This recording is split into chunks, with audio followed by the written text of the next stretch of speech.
తెలంగాణలో సార్వత్రిక ఎన్నికలకు అన్ని ఏర్పాట్లు పూర్తయ్యాయి. మొత్తం 17 ఎంపీ స్థానాలకు ఎన్నికలు జరగనున్నాయి. ఇందుకోసం ఎన్నికల సంఘం అన్ని ఏర్పాట్లు చేసింది. ఎలాంటి అవాంఛనీయ సంఘటనలకు తావు లేకుండా ఎన్నికలు నిర్వహిస్తామని పోలీసు ఉన్నతాధికారులు స్పష్టం చేశారు. ఇదే అంశానికి సంబంధించిన పూర్తి సమాచారాన్ని మా ప్రతినిధి వాసు అందిస్తారు. వాసు, పద్మ, తెలంగాణలో 17 పార్లమెంటరీ స్థానాలకు అట్లాగే సికింద్రాబాద్ కంటోన్మెంట్ అసెంబ్లీకి సంబంధించి ఉప ఎన్నిక ఈ స్థానాలకు సంబంధించి ఈసీ ఏర్పాట్లన్నీ పూర్తి చేసింది. రేపు ఉదయం 7 గంటల నుంచి సాయంత్రం 6 గంటల వరకు పోలింగ్ జరగబోతా ఉంది. ప్రధానంగా గతంలో ఉదయం 7 గంటల నుంచి 5 గంటల వరకే ఎన్నికల పోలింగ్ సమయం ఉండేది. ఎండ అట్లాగే ఆ ఎండ వేడిమి దృష్ట్యా అదనంగా ఒక గంటని ఈసీ పొడిగించింది. ప్రధానంగా 106 అసెంబ్లీ స్థానాల్లో ఉదయం 7 గంటల నుంచి 6 గంటల వరకు ఉంటుంది. మిగతా 13 అసెంబ్లీ స్థానాల్లో ఉదయం 7 గంటల అంటే సమస్యాత్మక పోలింగ్ కేంద్రాలు, శాంతి భద్రతలకు సున్నితమైన ప్రాంతాలుగా ఉన్న అసెంబ్లీకి సంబంధించిన 13 అసెంబ్లీ కేంద్రాల్లో ఉదయం 7 గంటల నుంచి సాయంత్రం 4 గంటల వరకే పోలింగ్ జరగబోతా ఉంది. ప్రధానంగా ఇప్పటికే పోస్టల్ బ్యాలెట్లు పూర్తయ్యేది. 1,88,00,000 మంది పోస్టల్ బ్యాలెట్ వినియోగించుకున్నారు. అట్లాగే 85 ఏళ్లకు పైబడి అట్లాగే దివ్యాంగులు 21,000 ఓటర్లు 21,000 సంబంధించిన ఓటర్లు ఇంటి వద్దనే వాళ్ళకి హోమ్ టు ఓట్ అనే కార్యక్రమం ద్వారా ఇంటి వద్దనే వారికి పోలింగ్ బూత్ ఏర్పాటు చేసి అక్కడనే వారు ఓటు హక్కు వినియోగించుకునేలా ఏర్పాటు చేశారు. రేపు దాదాపుగా 3,32,00,000 మంది ఓటర్లు తమ ఓటు హక్కును నమోదు చేసుకున్నారు. రేపు వారు ఓటు వేయనున్నారు. అట్లాగే 35,809 పోలింగ్ కేంద్రాల్లో ఈ 3,32,00,000 మంది ఓటు హక్కు వినియోగించుకునేలా ఈసీ అన్ని ఏర్పాట్లు పూర్తి చేసింది.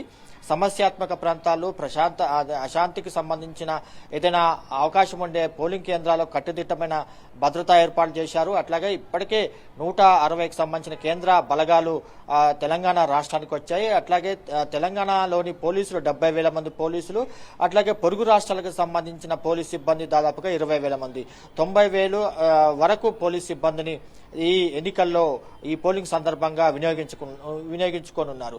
ఈ రకంగా కట్టుదిట్టమైన భద్రతా ఏర్పాట్లు, అట్లాగే సున్నితమైన ప్రాంతాల్లో అదనపు బలహాల మోహరింపు ఇదంతా కూడా ఈసీ ఇప్పటికే పూర్తి చేసింది. ఇవాళ డిస్ట్రిబ్యూటరీ సెంటర్ నుంచి ఈవీఎంలు అట్లాగే వీవీప్యాట్లు కంట్రోల్ యూనిట్లకు సంబంధించిన పంపిణీ కార్యక్రమం పూర్తయింది. వారందరూ కూడా వారికి కేటాయించిన పోలింగ్ కేంద్రాలకు వెళ్తున్నారు.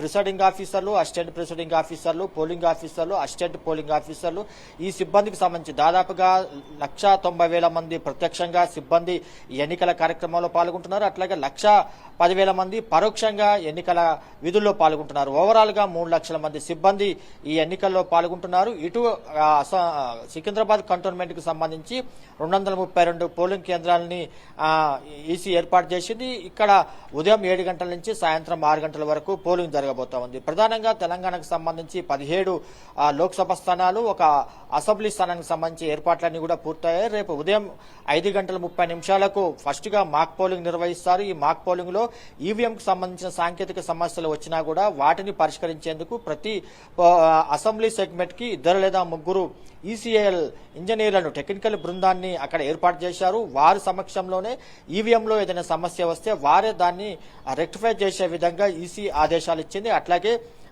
పోలింగ్ ఆఫీసర్, అట్లాగే ప్రిసైడింగ్ ఆఫీసర్, ఈ ఈసీఐకి సంబంధించిన ఇంజనీర్ వీరి మధ్యలోనే ఆ ఈవీఎం ఓపెన్ చేసి దాన్ని ఏదైనా టెక్నికల్ ప్రాబ్లం వస్తే సరిచేసే విధంగా ఈసీ వారికి గైడ్ లైన్స్ ఇచ్చింది. ఈ రకంగా ఈవీఎంలకు సంబంధించి దాదాపుగా 1,90,000 ఈవీఎంలు ఈ ఎన్నికల్లో వినియోగించుకోబోతున్నారు. ఇప్పటికే ఏర్పాట్లన్నీ కూడా పూర్తయ్యాయి.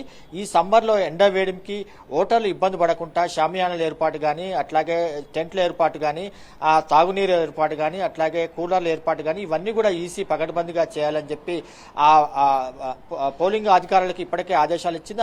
దానికి సంబంధించిన ఏర్పాట్లు కూడా పూర్తయ్యాయి. మొత్తానికి ఓవరాల్ గా రేపు ఉదయం 7 గంటల నుంచి తెలంగాణలో 17 లోక్సభ స్థానాలకు, ఒక అసెంబ్లీ ఉప ఎన్నిక స్థానాలకు సంబంధించిన ఏర్పాట్లు పూర్తయ్యాయి. పోలింగ్ రేపు ఉదయం 7 గంటల నుంచి 6 గంటల వరకు జరగబోతుంది. పోలింగ్ జరిగిన తర్వాత ఈ ఈవీఎంలని స్ట్రాంగ్ రూమ్ లో భద్రపరిచేందుకు ఆ వాహనాలకు కూడా జీపీఎస్ ని ఏర్పాటు చేశారు. ఎక్కడైనా అవాంతరం ఏర్పడితే, లేకపోతే ఏ రకమైన ఇబ్బంది వచ్చినా కూడా తక్షణమే అక్కడికి టెక్నికల్ సిబ్బంది కానీ, పోలింగ్ ఆఫీసర్లు కానీ, పోలీస్ సిబ్బంది కానీ వెళ్లి అక్కడి నుంచి ఆ వాహనాన్ని సేఫ్ గా స్ట్రాంగ్ రూమ్ కు తరలించే విధంగా ఏర్పాట్లు కూడా పూర్తి చేశారు. ఈ రకంగా తెలంగాణలో ఎన్నికలకు సంబంధించిన ఏర్పాట్లన్నీ పూర్తయ్యాయి. రేపు ఉదయం 7 గంటల నుంచి పోలింగ్ జరగబోతా ఉంది. Padma. Right, thank you Vasu.